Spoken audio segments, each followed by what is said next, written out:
especially nowadays in circus schools, or when people just want to become hand balancers, it's too much about the physical aspect of it and not enough about the mental aspect, or like internally how we breathe, how we behave, how we calm our nervous system down, how we nutrition ourselves, how we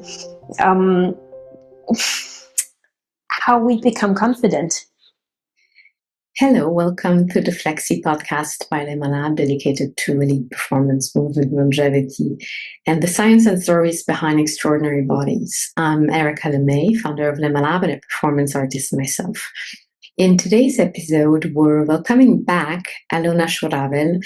I previously spoke with Alona in an earlier interview for Lemay where we explored her background and career. But this time, we're taking a different direction. Today's conversation is a technical deep dive into the craft of hand balancing.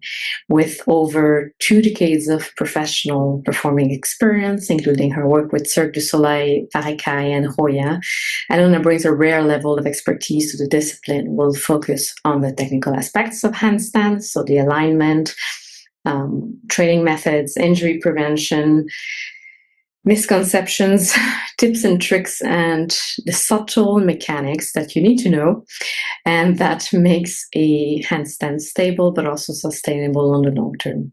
I personally would have loved to hear Alona's cues at the beginning of my hand balancing career. Would have saved me a lot of trouble. If you are into handstand at all, you really can't miss this. Let's welcome Alona. Alona, welcome to the Flexi podcast. Thank you. Thank you for having me. At highest level of hand balancing, what separates a good hand balancer from an exceptional one? I think the most important separation, or the most obvious separation, happens inside, not necessarily for the outside eye, not necessarily for the audience. They might not see a difference, but like for me personally, I can clearly see when somebody's struggling in their handstands, even though it looks very still, even though it looks like they have it all together, but I can kind of see the internal state. So for me personally, it is like if I see fluidity, if I see a person living the handstand and not just surviving it, that's the biggest distinction between those two. Very well said. Living the handstand, not surviving it. Living, yes.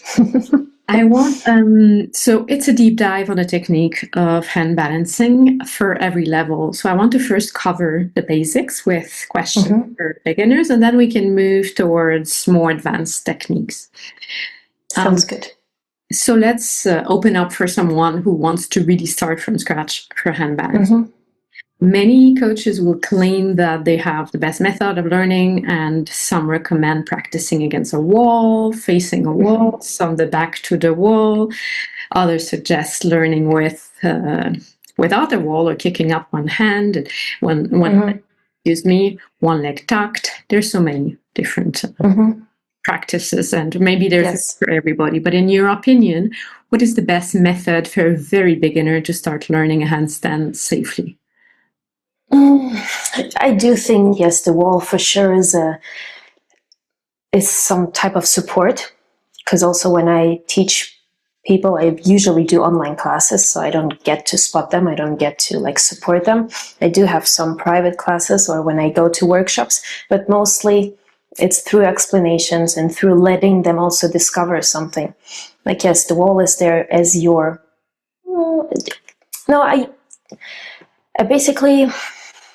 I usually tell that the wall is there to give you a little bit more time. It's not there to hold you or to catch you or to like save you magically.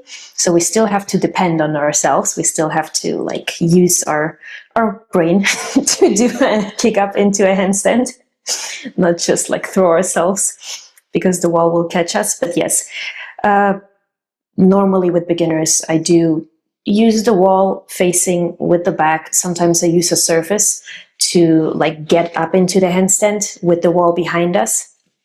So there are different methods, and I think also every person struggles with different fears.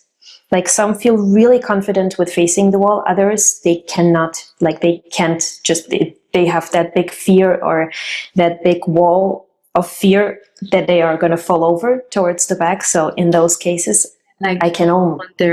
on their face, is that Exactly. I think just over on their back or on their face. So I think it's a big fear question, and whatever a person feels most comfortable with. And it's for me to discover what that is, like how I can support it as much as possible. Mm-hmm. And then when it's someone who's comfortable with having the front to the wall, how is the going up? It's using a plank method, basically, like having the support on top of your hands, having the support in your palms, not trying to climb up with using as much core engagement as possible, but actually like having the shoulder stability out front, and then the rest of the body kind of follows that movement. Mm-hmm. So that takes a little bit of strength for those who could maybe not have that strength. The thing is, it doesn't necessarily take a lot of strength. We always assume that it takes too much strength, so we use way more than we actually need. It's a little bit more of a pattern that I work with, like from the bottom to the top. So if I push my palms down into the floor, my shoulders get more space.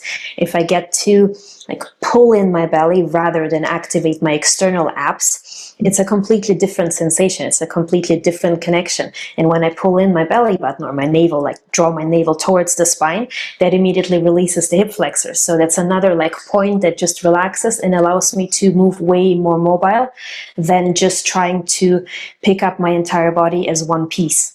Mm-hmm, mm-hmm. Makes sense. What are the main risks for people trying to learn handstand on their own? You said like when you're not with them, you cannot support them, but at least you're there to give guidelines so they don't do something dangerous. I would also include in that question, so what are the risks, physical risk, but also the risk, in my opinion, to learn an improper technique and then to have to unlearn that afterwards can be complicated. Well, I think, yes, especially nowadays with Instagram and with social media in general, you see so many approaches. You see so many people that claim that they are the best, the greatest, the most fantastic in teaching. And for me, when I started to do the handstand was 30 years ago. Almost, yes, 30 years ago I started to do handstands. So back then, I'm 30, turning 35 this year. So you were 5 or 4 or 5? Yeah, well, maybe a little later. It's almost, yeah. I think handstands specifically, I started when I was 6. I started to do some gymnastics before that. But yeah, back then, of course, I didn't even have a computer when I started. Like, for sure, no internet. Or like when I tell my son that I'm older than Google, he's like, you're older than Google? That is insane. You're really old.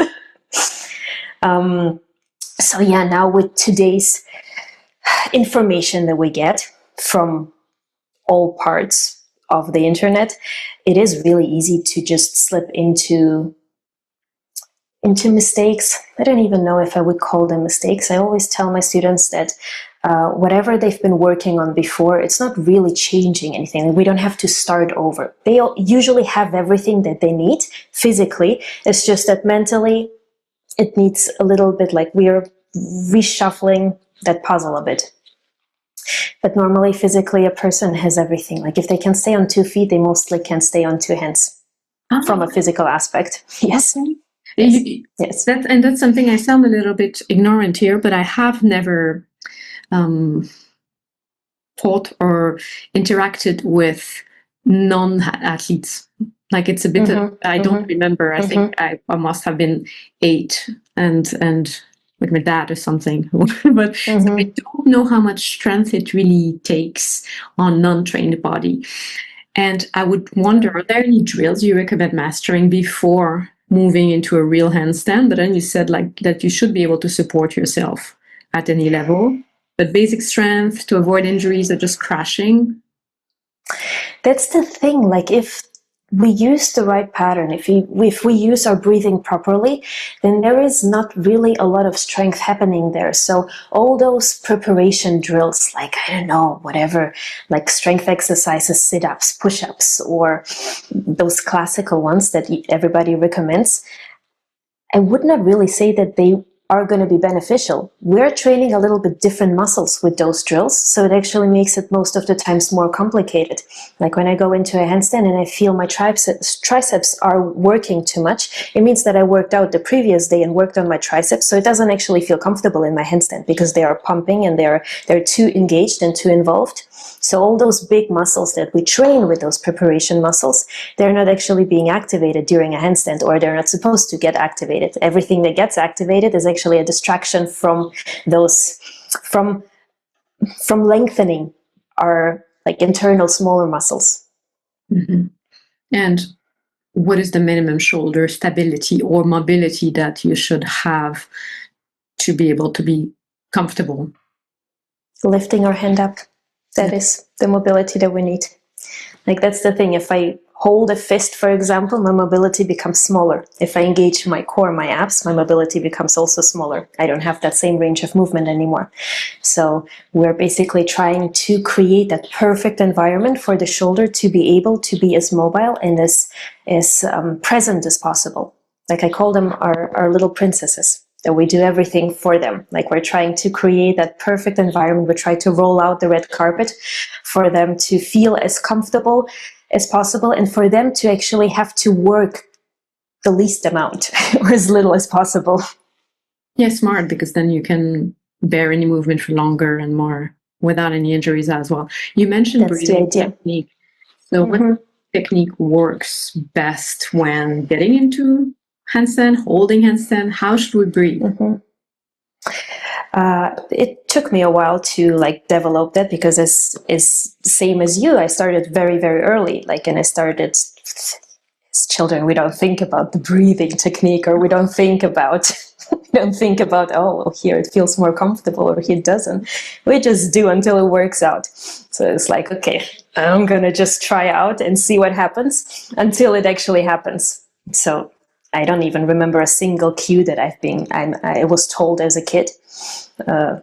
Sometimes point your toes, but it is a classic cue that we all hear. Yes. So yeah, I developed, or I realized, probably the easiest pattern for me to breathe, or for that matter, yeah, for all my students to actually have a pattern, not just tell them, well, you have to breathe somehow, you have to, well, just go for it or try to breathe, because normally the moment we go upside down, our brain thinks it's dangerous, and immediately it stops breathing, because first of all, we don't want to jinx the handstand. If we got up there, we don't want to jinx it with just breathing to lose it. Or it is kind of the natural reaction. Yeah, when we get nervous, when we get anxious, our breathing becomes a little less present. And then we start to feel our shoulders lifting. We start to feel that we're tensing up internally. The same thing happens upside down. So when I enter into the handstand, or when I tell my students to enter into the handstand, usually it starts from an inhale. It's the preparation. Like, we inhale to exhale. So this is the basic pattern. We inhale in order to be exhaling. The exhale continues until we have no other option but to inhale again. So that kind of stays in one and the same wave. It keeps us calm and quiet internally, and keeps mainly our nervous system calm. So it goes really a little bit deeper, not just the external and the physical aspect of the handstand, but when we allow ourselves to finalize the exhale, it gets a little bit deeper into our nervous system. So also breathe before coming into the handstand, and then keep breathing.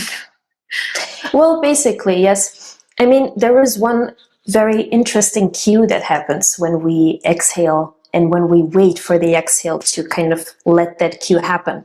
We inhale to release the shoulders, because a lot of times when we over prepare the shoulders, when we get into the handstand and the shoulders are already at the maximum position, which is also logical. We assume the higher we extend the shoulders, the more we prepare them, the less they have to do afterwards, the more prepared they are for the handstand to receive the rest of the body. But in reality, it's not quite that. Like the shoulders are a little bit like jumping up, like they need to jump up, not the feet need to get off the floor, but they need to have that little internal tiny jump. So they release with the inhale, and then on the exhale, they extend up. The exhale gets to the belly. Like I really feel how that exhale gets into my navel, like it draws my navel towards the spine, and that releases the hip flexors. And that's the reason the legs are following then the movement without pushing us up or without connecting to the upper body and pressing down on top of the upper body. Mm-hmm. That's a lot of amazing information. I'm wondering, but I'm wondering, you just mentioned, when you were a child, you were not thinking, you're just doing. And I've had questions by adult in my life that I was just, wow, why would one think of that? And then I needed to think about it myself to understand is it really important that this person is thinking about that before I can create the movement? So sometimes I'm also wondering how much you should just let your body figure it out instead of putting it through, like psychologically speaking, what is it happening there? For me, I don't think it's helpful because I would overthink things, but what is your experience with your students? Well, ideally, yes, we want the body to figure it out on its own. But as adults, like I think when we learn something as an adult, it's very different. Like a lot of adults need the logic behind it. They need to know why something is happening. So overthinking is a huge part of it for sure. But that's where, again, the breathing comes into place. Like when we breathe, we don't actually have that much space to think too much. So we keep exhaling, and that is the main focus point. That is the thing that keeps us occupied. So during the movement, there is not much. Like we're just waiting for specific moments in our body to happen in order to continue doing the next thing, or transitioning or transferring onto one arm, whatever we might be working on. But I think in general, like the breathing helps us to stay, to stay calmer and therefore not to overthink certain things. And if someone is practicing on his or her own, are there any red flags or wrong sensations that would indicate that they're using a poor technique because they don't have an external eye to let them know? There are a couple. I'd say one big indicator is when our forearms are burning after a very short session.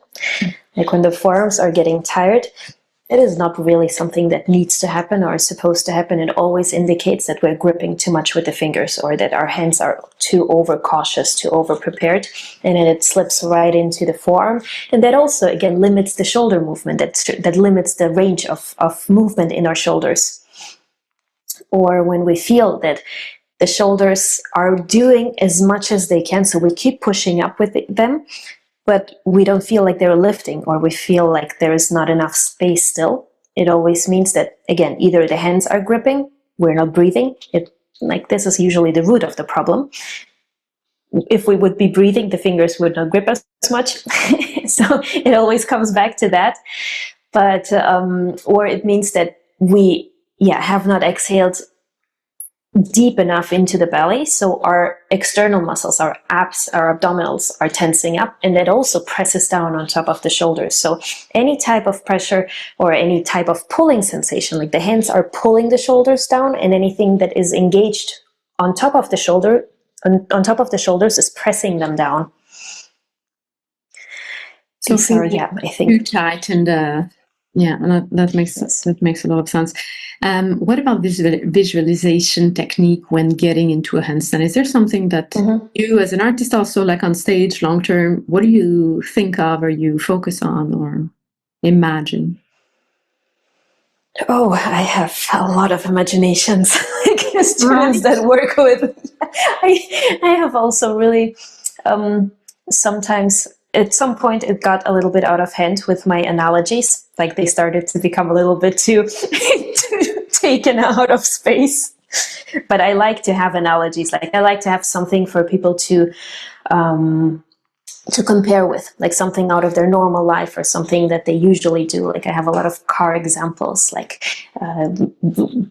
like getting over a hump, for example. Sometimes we get nervous during a handstand or during an entrance, and in that moment we hold our breath, and it's exactly in that moment that we need to push the exhale a little bit over that hump. So that's one example. Yes, I think I drifted off a little bit. What was the question? The visualization. Yes. When entering into the handstand, like it's pretty simple. It's stacking yourself from the bottom to the top, like placing the hands first and letting the shoulders get on top of the hands, getting our hips get on top of the shoulders, and only then the legs are following that movement. Our thoughts are always with, I need to bring those feet off the ground, like I need to bring them somehow into the air, and that usually doesn't work. That usually brings us right back to the floor. So having a little bit of another pattern or another pace helps us to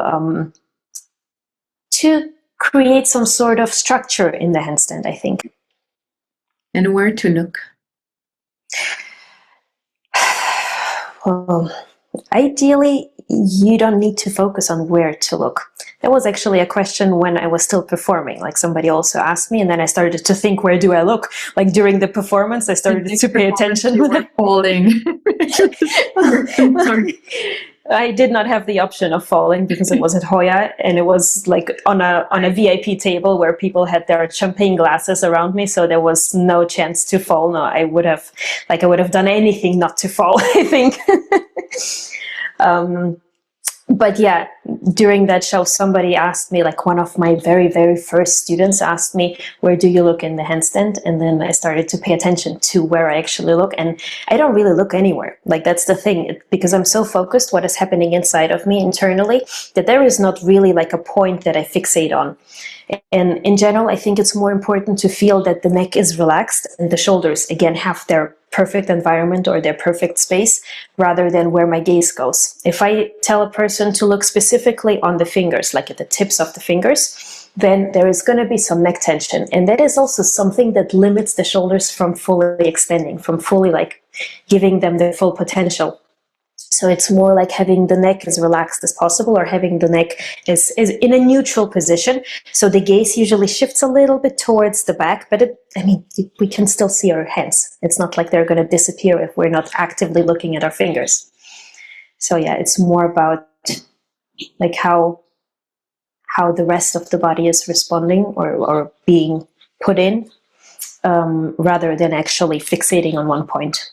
That's a question I ask myself also when after the big injury that I had, I stopped completely hand balancing. Well, my arm was not lifting for 2 years, really. So, and then when I started again, just for fun, not as a career hand balancer, I didn't know where to look. And then like, what am I supposed to do? It's very weird. Like for decades, I was not thinking. I was just doing, and now. Also, because the full shoulder reconstruction, you have new nerve like information, because everything is reconstructed differently, and it's confusing. But now I know where I look. I look under me. Yes. Under me. But it's funny. I asked myself that question, and I had no answer. And I'm like, yeah, how good for a professional hand balancer here? Yay! Yeah. Well, I think that's the thing. Like if you start something very early, you actually, if you want to teach it to somebody, you have to rediscover it. You have to relearn it like from scratch. And that's what I did. I started from the very beginning on like every single sensation that and the good thing with that is if you have that experience of not thinking how you're standing, you can actually experiment. Like you can see throughout your body, like if I tense up that point a little bit, what will it do? Or if I breathe a little bit differently, what will that change? Or if I squeeze my glutes a little bit tighter, what will that do? Or if I relax them on the contrary, what is it going to help me? So like all those little like all types of scenarios that could happen in a handstand, or where we could over-engage or where we could under-engage. Like I try to discover them for myself, still checking up occasionally whether or not. Experiment. Yeah. You mentioned tension in the neck and shoulders.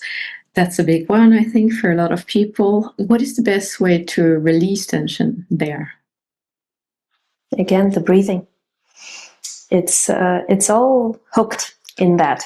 Like the more we prioritize, the more we let ourselves lead by the breathing, specifically by the exhale, because we're returning always to the exhale. Like we inhale just to reset, but we return back to the exhale. The exhale gives us that length, that removes that pressure, that internal pressure that is building up, whether or not we want to. Even if we change from one shape to the other, slowly tension is rebuilding itself, because it's still something very dramatic for our brain. Like it's still something very new or something unusual, unfamiliar for our brain. So each time we do a change or we go from one step into the other, we need to finalize our exhale to calm ourselves down again. And that is the thing that creates that last little bit of extension, that creates that space in between every joint. It's like creating the healthiest spine that you could think of, like having space in between every vertebra. And that's what we're trying to do with our body, with our entire body, not just the spine. Wrist wise, I assume that beginners also have, and that's also something, thank God I never had problems with my wrists, because I probably started little by little until having a big volume of training, but I can understand that there's a lot of wrist problem. What is a feeling that is not good that you have to kind of dim down? And then I would like to ask you what is the key to maintain healthy wrists, to warm up, to conditioning after, and all of that around wrists? Well, I think if we place our hands from the beginning on properly, like if we really focus on pressing the palm down and relaxing the fingers so they actually get to react, that's how we prevent wrist pain most likely. Like it's not a normal case scenario. If your wrists are hurting, it means that you're gripping with your hands. Like even if I activate my hand right here, like even if visually it doesn't really look different, but there is tension inside the hand, it stops at the wrist. It actually, again, the forearm is tensing up, so there is that compression that creates that pain in our wrists. And ideally, there is not supposed to be any compression. So it's not really that much about a warm-up or a cool-down. Of course, it's not going to hurt. I mean, I'm never going to tell anybody not to warm up or not to cool down, even though I'm not the best example in that. Like, I've probably never warmed up my wrists in my entire life. But I know that, like, yes, I also started very early. So, of course, there was, like, gradual pressure placed on top of the wrist. But yeah, if the hand is placed right, like we don't really feel pain in our ankles if our toes, like if we would grip the entire time with our toes, or if we would like have our foot engaged and tensed up the entire time, I think we would feel it in our ankles, because there would be compression. And since we are not feeling it, our feet are quite relaxed in quite a neutral position, and they react to movement, they react to balance, they balance themselves. So that's the same scenario that we want to create for our hands as well. And I think that is the thing that, like, no matter the amount of preparation that you have, if you're gripping with your hands, if you're over tensing your fingers, it will always lead to some sort of discomfort in our wrists. That would bring me back to the question when I was asking you the danger. It's a big word, but of starting hand balancing without a coach, and it could be also that creating wrist problem because you're just slightly doing something that you should not be doing without knowing. Yes. 2 last questions for the beginners part of this. What would be a realistic, it's a hard question, I know, but time frame for someone who work towards achieving a 2 arms handstand, like let's say 20 seconds? That I would assume that is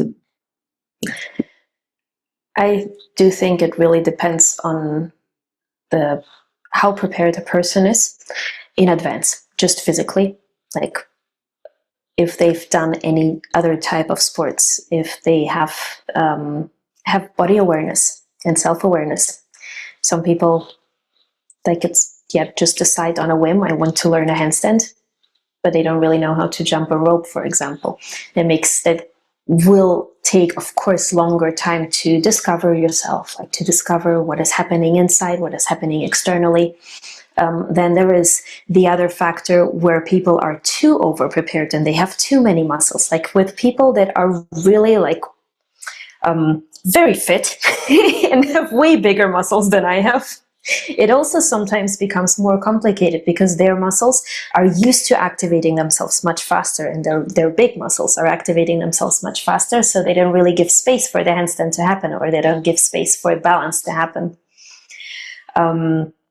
So these are really different factors. Like, it really depends on the person, on the human being that is in front of me, how long it takes. Another thing, mostly it takes women faster. They get faster the handstand than guys. Why do you think that is? Because women listen. And women have more self-awareness than men. It's something that I discovered in the last 7 years of coaching. Well, first of all, I have more female students for sure. Most of my students are female. I do have some male ones, but I think partially because men don't like to be told by women anything, not even regarding a handstand, not even if she is better than you are in that department. But also, I do think that women just have, in general, a little bit more self-awareness of what is happening inside. So my approach resonates more with them. And in that case,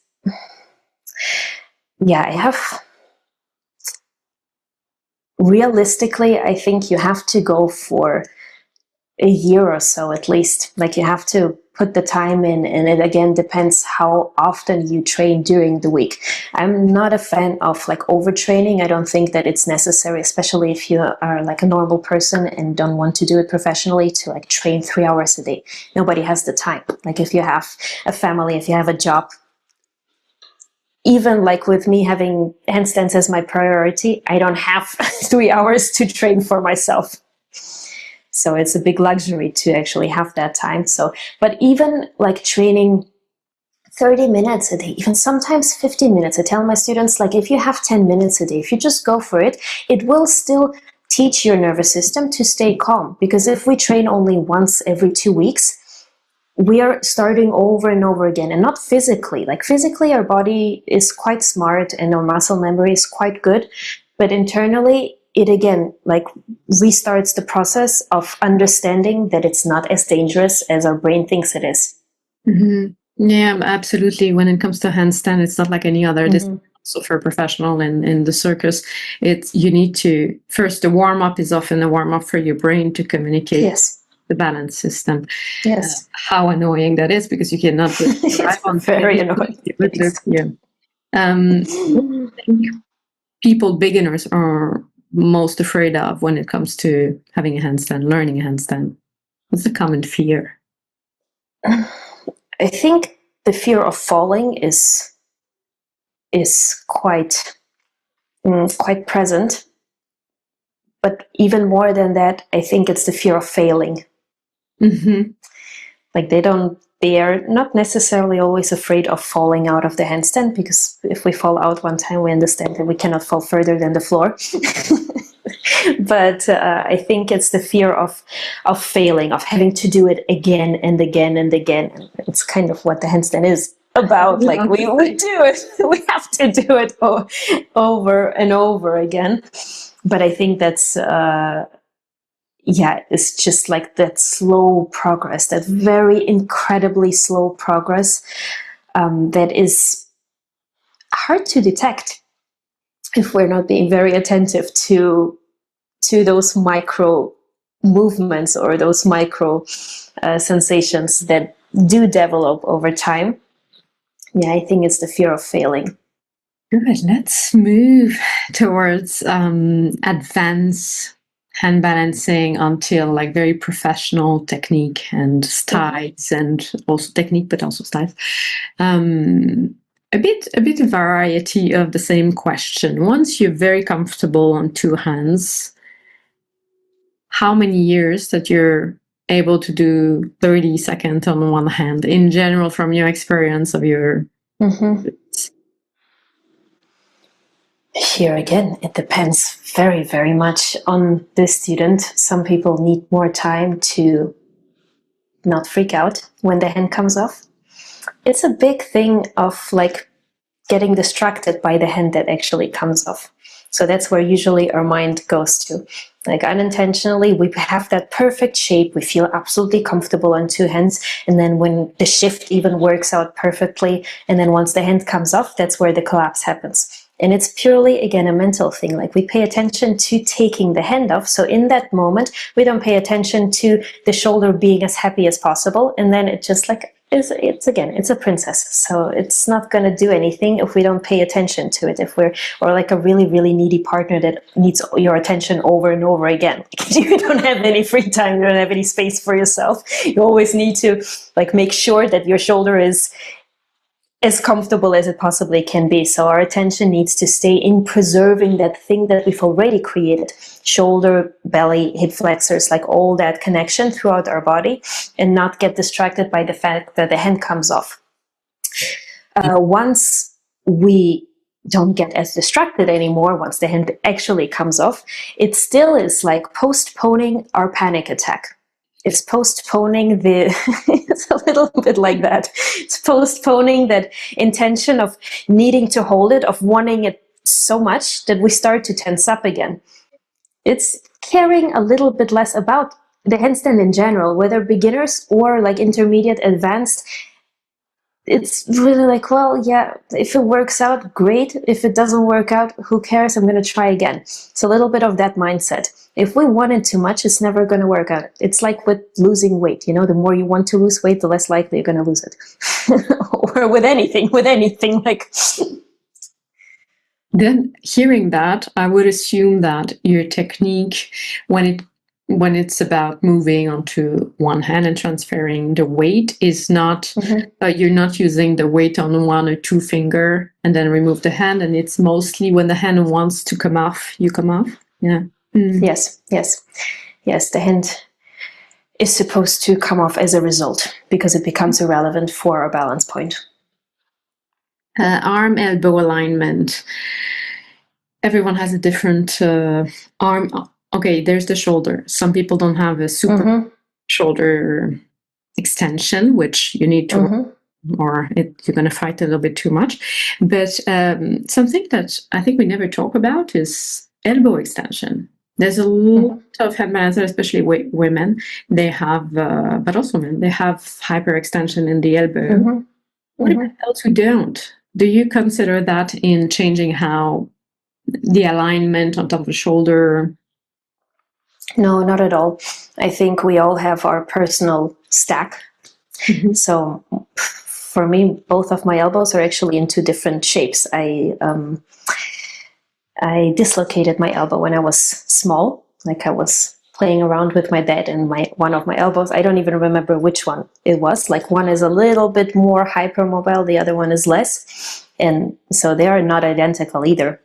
And then a second time I went to a gymnastics class. That was my first and final gymnastics class. I did some exercises with like walking on my hands and feet at the same time, and I couldn't keep up with the other kids because it was my first day, and that's where I dislocated my elbow the second time. And that was the end of my gymnastics career. But I think that is not really a flaw, whether hyperextension or not having hyperextension. Like it's just your personal stack. So if you push down with the palm, it's like doing a plank. If you push down with the palms, you have the stability in your arm, and you can you can push your elbow out. It's not going to go anywhere. But as soon as we grip with the fingers, then the elbow is going to play around and it's not going to be stacked anymore, whether you have hyperextension or not. So it's more like that connection that creates, again, the stack in the elbow or that takes it away. And coming from the two-hand question before, which surprised me, I have to say, because I researched afterwards, and I think the gaze is very often explained before anything in the body, and I think it's interestingly different. I was about to ask you, where do you gaze in one hand? Because this is a long... I've seen people arguing a lot about that. Is it between like this triangle here, for those who don't see, it's between the thumb and the... or is it like on top of your hand? I don't change anything. Not important. It's exactly the same idea, that I want to keep my neck as relaxed as possible. So my gaze is not gonna, like, I'm not 11 from Stranger Things. I cannot control anything with my gaze, or I cannot make myself stay with, like, looking at my hand. It's not gonna stay on the floor. I had the Matilda reference but I think younger audience members probably don't even know the movie Matilda. You don't know the movie Matilda? No, I know nothing. Like, you know, things also I don't know. I have never. We need to talk books with me. I sound like I don't live on planet Earth. I know nothing about Siri. That is okay. That is okay. But in both cases, these are girls that can control stuff with their gaze, telepathic. Both of them. So that's not what we are. We cannot control anything with our gaze, so it doesn't really matter where the shape, the one-arm handstand doesn't change drastically. Like, we have only the shoulder one of the shoulders that isolates itself, and the hips are following that movement. So the movement is very tiny, it's very subtle. There is not like a full shift sideways. I'm not trying to bring my entire body over a certain point to somehow balance it in a place where it doesn't feel like it belongs. So yeah, like, even I've noticed that when I start working with more advanced students and they do gaze towards the hand, they have a harder time to preserve that one-arm handstand. Like, as soon as they relax the neck, the shoulder gets that last little bit of potential, or that last little bit of extension that allows it to feel comfortable. Like, we give everything that we can take away from something else, we give towards the shoulder. So the shoulder, again, it gets like it's being nourished as much as possible. Oh, very well explained, actually, because also for those who don't see this video, Alona was showing that when these advanced students move onto one hand, and when she showed gazing towards the hand, the head placement has changed, which also changed the balance. So that makes sense. Then for advanced students who can already hold a handstand easily and don't progress, what usually, and when I say don't progress, people don't expect to progress from day 1 to day 2. Handstand is a long, patient. Yes. So just like that, we put that back into context. What would limit, in general, in your students, what limits their further progress? Is it the lack of strength, mobility, technique, or is it something else entirely? Like, let's say somebody who is practicing, who's giving time to the practice. Well, it never is the strength, the lack of strength. It never is the lack of flexibility. Like, people who are advanced, who are doing already crazy skills but want to progress even further, usually, even for side bends or for flex, whatever you want to call them, usually it's not really the lack of flexibility, it's the way we get into that place, the way we reach up. We can imagine it like diving into water. When we dive into water with our hands first, we need to extend up. Like, we cannot think about reaching down with our hands first. We need to elongate ourselves through the entire body, and that elongation stays alive while we then, at the very last moment, the hands are actually reaching for the water or diving down. Like, that's how you can get that perfect dive without any splashes. So when we go into a handstand, we always need to think about lengthening ourselves throughout whatever shape we might be going through. Like, even if it's a very compact shape, like a lot of people have troubles with the tuck position because they initiate the movement by the legs, and that's what presses the entire shoulder position, or in general our entire body down. So even when visually we bring something down, we have to start it from the bottom to the top. Like we have to first elongate ourselves, and then as a result, our legs are getting deeper or lower. And the same thing goes for flexibility. Like when you do a bridge, when you try to get into a bridge from a standing position, you also extend up until you place your hands onto the floor, and you're not trying to catch yourself with your hands. That usually ends up not great. It usually ends up with a face plant. Indeed. You mentioned the flag or the side bends. Mm-hmm. For a flag on one hand, from start of having like already a strong body preparation and a good one hand, what are the learning steps? How do you teach it? And when do they start? Do they start when they're practicing two hands already, just for the flexibility and the side bend, or do you wait a bit longer? I usually wait a little bit longer because it also needs some more self-awareness. I think we need to understand where in space our legs are, where in space like our hips are, where in general everything in space is. But yeah, when people are getting towards a one-arm handstand, usually they are more than ready to go into flex. Like flex are always a bit scary, or side bends are always a little bit scary, and they feel like they need to be so heavy and so difficult. In reality, if they would be difficult for me physically, I would not do them. Like I would probably be having a completely different job if I would have any pain or any like discomfort while doing side bends. Side bends are my go-to like shapes. Whenever for you're very flexible on the side bend, so your form is very close and your weight is not far away on the side. I don't have this flexibility. Like you can put my leg in every direction you want, but I don't have the side bend flexibility. So if I were to try to hold it, my flag would be so far away that it's not for me. I'm not 100% sure that it's because you are flexible. Of course you are. You have flexibility, and even side flexibility. It's not really like it doesn't go towards the side. That's the problem. We always assume when we do side bends, we think that we need to go exactly towards the side, that we need to bend ourselves in two pieces. I don't have any flexibility there.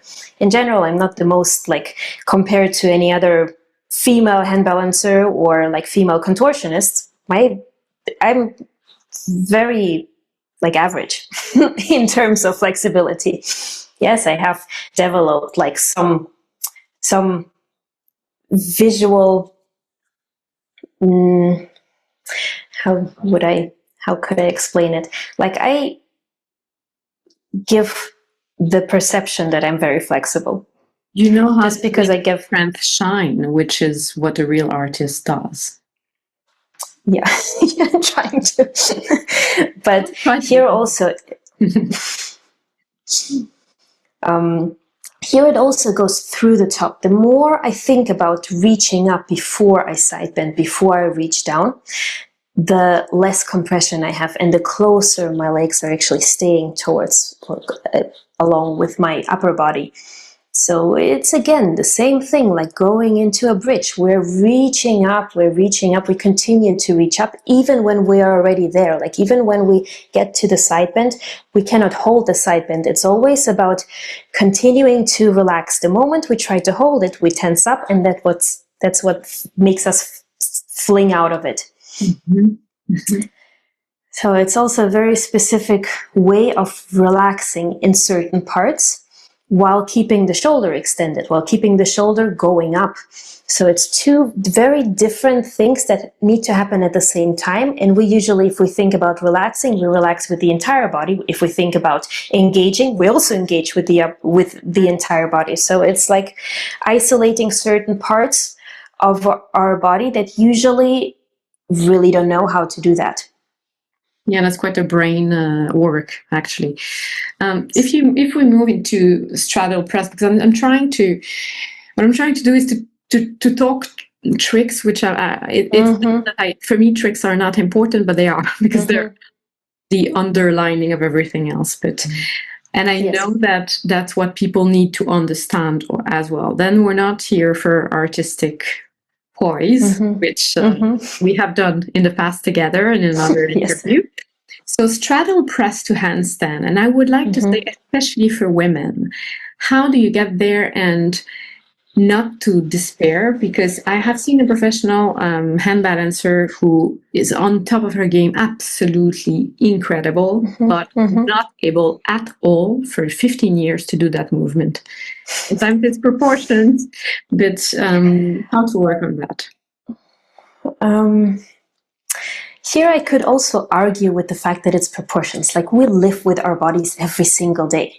So I don't know how short your legs need to be in order for you not to be able to lift them up, or how tall you need to be in order for your proportions to affect you. Like, I know very tall hand balancers that are fantastic, and then I know quite like small people that have a hard time with getting up on their hands. So I don't really think that proportions is such a huge thing.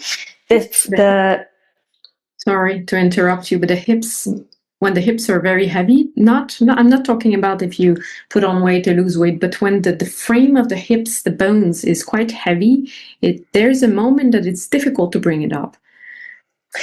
In that moment, we need to...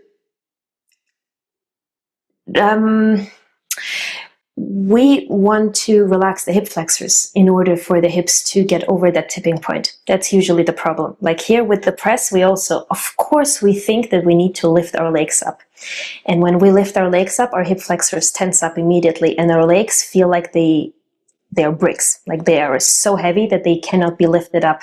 So it's more about letting the hips get over the tipping point by relaxing the hip flexors, not by pushing harder with the shoulders. Like, that's again that compression or that over preparation of the shoulders that gives us the impression that we need to bring our hips over, but they don't really get over that point anymore. My hips are not tiny at all. Like, that is a fact. I have gotten used to that.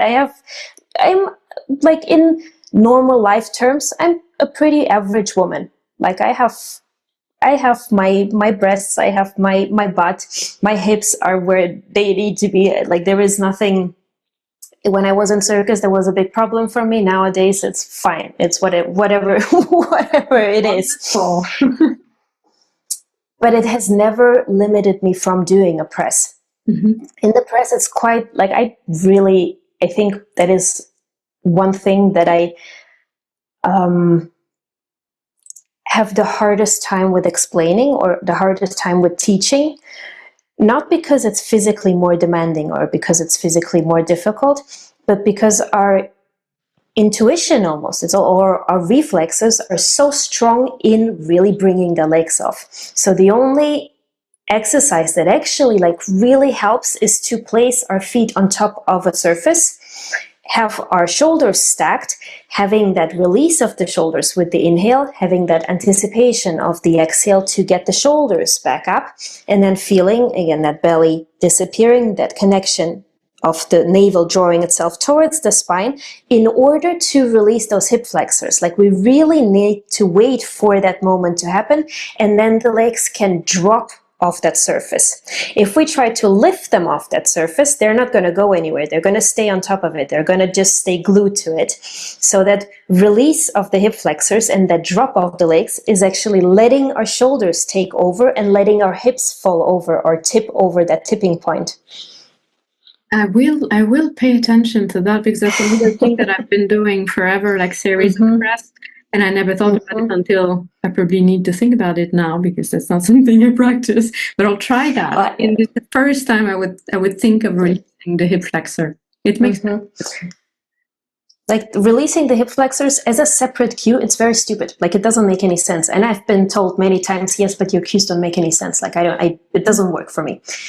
It's like, yes, of course, if we only relax the hip flexors, I don't know how to relax my hip flexors. And if I'm just sitting, like, it needs a lot of, like, I really need to pinpoint somehow with my brain in order to make them relax.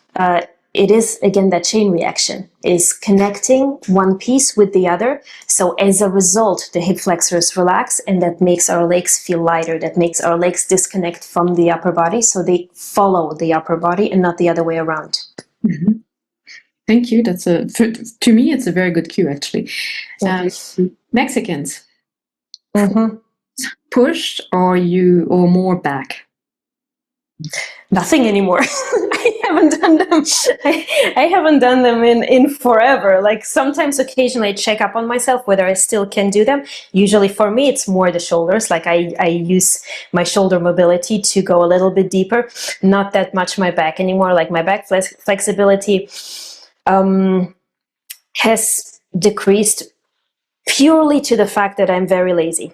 Like I do not work on them. I think I could be fine. I think I could have a much better back flexibility at this point. I just don't work enough on it. Here, there are two different tricks. Like these are two different types of Mexicans or scorpions or backbends, whatever we want to call them.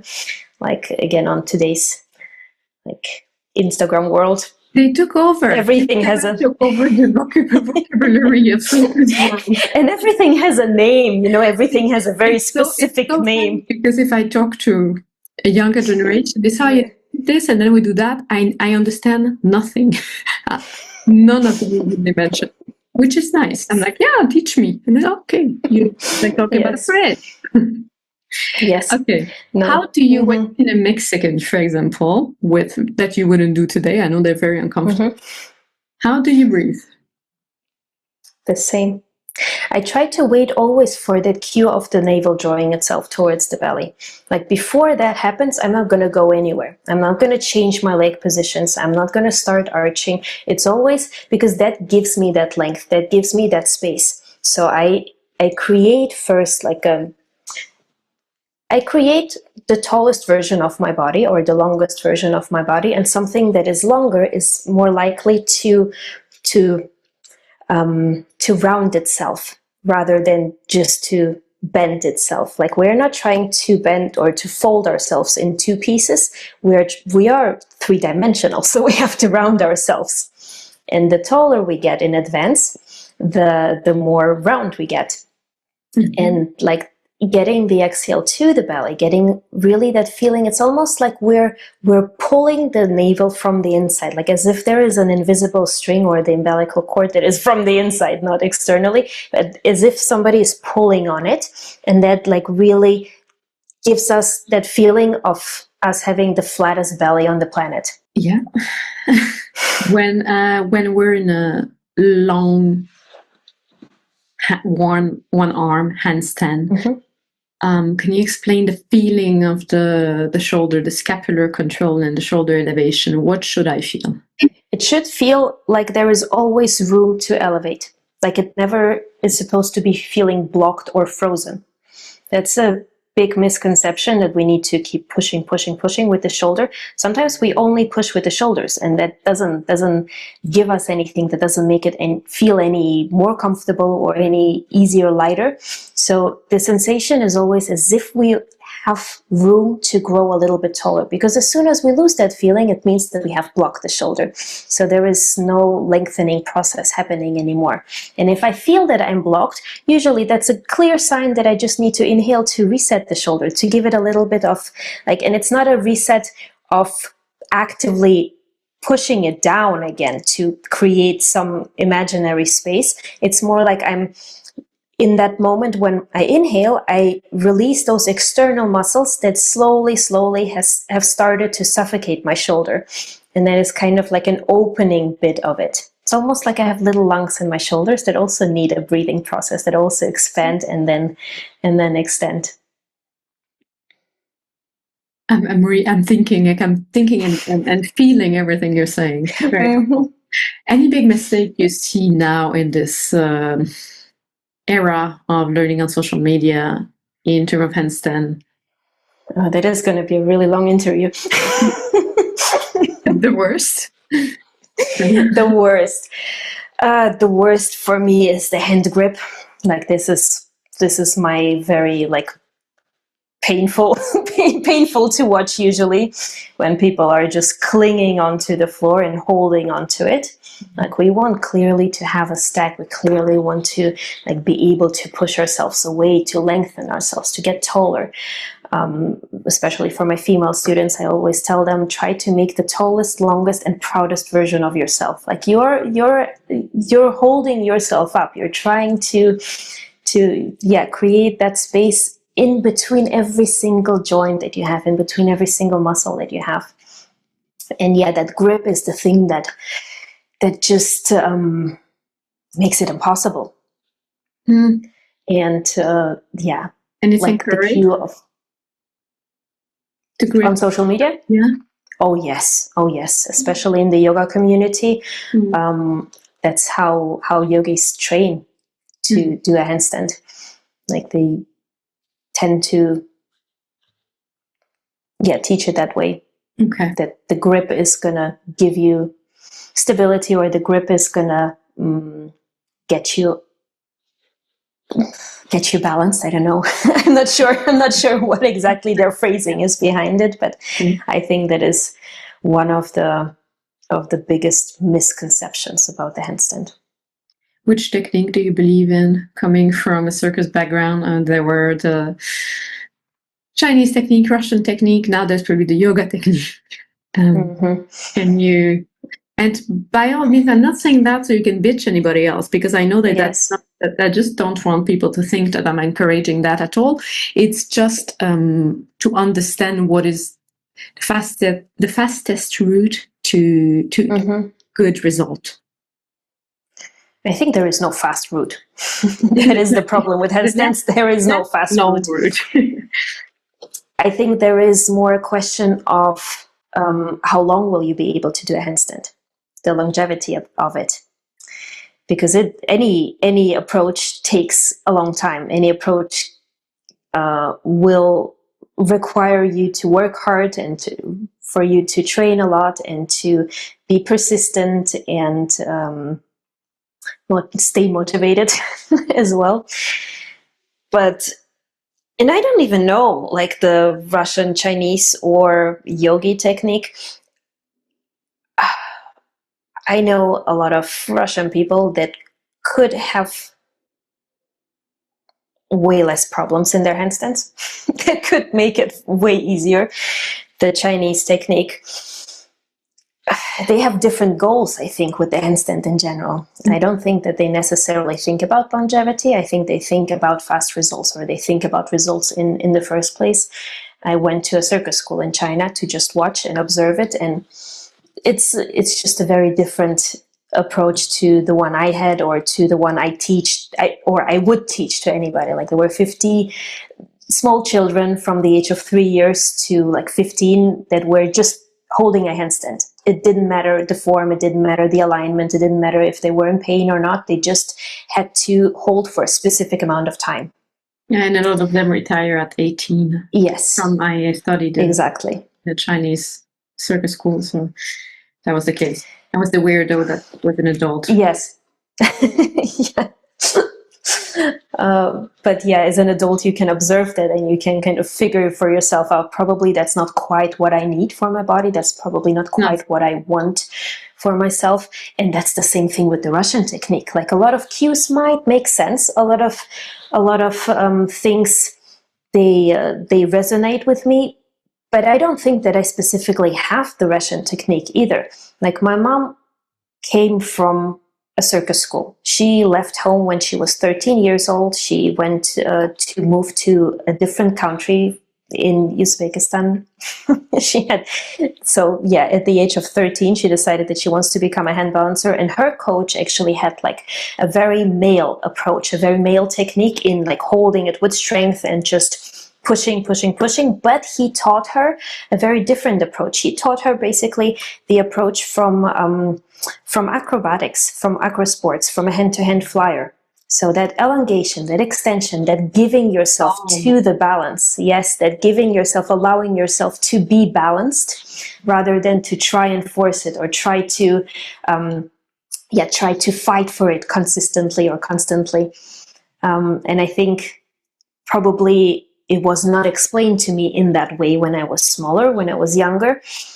But I think that is probably the closest to my approach of today, like acrobatics and And we're talking about sustainability in hand balancing. What are the most common injuries in professional hand balancers, to your knowledge? The wrists and shoulders. If people are going into back bends, the back a lot of times, the neck. The neck is also a huge thing, like the neck, when there is so much tension, when we keep holding ourselves or keep like trying to control too much with our neck, there's also a lot of that pressures, like it just like anything that overworks itself, something else has to compensate for it. Yeah, that was my nemesis, the neck, and also because of the Mexicans, yeah. Once I stopped the neck aches, they stopped. That was as simple as that. It's a lot of when you stop torturing your body. But yeah, okay. No, I think it's very important for the younger generation to teach them that you don't have to torture your body in order to have results. Like I was very, very lucky with my parents were my coaches, and usually that doesn't go very well. But my dad, like my mom taught my dad the technique, and then my dad was coaching me because he's a very laid back guy. He's never going to scream at me, or he's a very good coach when it comes to coaching. So I was very lucky that I never felt pressured to have the biggest results as fast as possible. I had a time frame maybe, but yeah, I never felt like I needed to do it through pain or through discomfort. And I was very lucky with that. And I think especially nowadays in circus schools, or when people just want to become hand balancers, it's too much about the physical aspect of it and not enough about the mental aspect, or like internally how we breathe, how we behave, how we calm our nervous system down, how we nutrition ourselves, how we become confident. Yeah, that's a big one, because when you're hand balancing alone on stage, you're very much alone. And it's not like any other discipline, because it's calm and everyone's looking at something that is simple, like in terms of line. Every mistake and imperfection is through a lens that is, there's nothing to me that is most putting you in the spot than hand balancing. And people think it's not stressful because you kind of handle it, you're not a juggler. But you can't camouflage any mistakes. You really look dumb when you shake. Like when you have a little shaky moment, it really looks terrible. You lost the audience in a second. And the lines, and we see your body so well because you're not turning, twisting, being in another apparatus. So it's also revealing. I think personality and self-confidence is enormous. That's a good point. Yes, it's a very vulnerable space for sure. And as it is also that needs to be taught, I think, how to isolate yourself a little bit from the audience, partially when you're in the moment, but also how to react in the moments when something goes wrong. Because of course we react with tension. Of course we react in trying to fix it with our body somehow physically. But here again, I learned with time that the only thing that can help me in getting out of me hyperventilating or me getting anxious is breathing, is exhaling in that moment. Like anytime I feel anxious, or I start to feel anxious, like the sooner I notice that I'm about to tense up, the sooner I can react. That would have helped me a lot at the beginning of my career. Me too. At the beginning of my career. Bad. We were busy doing something else. Yes. As we established that hand balancing demands so much patience, and you also have to have the personality for it. It's like a juggler. You have to have the personality to be alone with yourself, repeating the same thing if you want to choose that discipline. I'm talking professionally speaking. Do you think in today's world of instant gratification and, we have a short attention span, do you think that the hand balancing art will slowly die? People will not stick to it long enough? I don't think so. I think people are starting to see it as a little oasis, as a little paradise to escape to. Like, that's what I see in my students. They chose hand balancing to actually have like some sort of safe space for them, where they don't have to think about what is happening in this disaster of a world, or they don't have to think about their chores that they are about to do, or they don't have to think about their 9-to-5 jobs. Yeah, it's very. I think it's a little bit more of an escape. I don't know about circus. Maybe in circus it might it might at some point disappear. But in general, no, I think handstands have picked up in the last 6 years. I think especially since the beginning of the pandemic, because it doesn't require any equipment and people assume it's going to be easy. I'm just going to have a little bit fun with handstands and then just, yeah. I won't need any apparatus. Yes. So, yeah. Most of them have sticked since the pandemic and they're still like working on it. Alona, all of these answers to my questions were so helpful to me also, which I thought would be mainly for the community, but I have to admit, to me very much so. Before I let you go today, is there anything else you'd like to share with the Flexi community? Oh, well, I think the Flexi community is a big part is female. And I think, yeah, we have to help each other as much as we can, and we have to support each other as much as we can.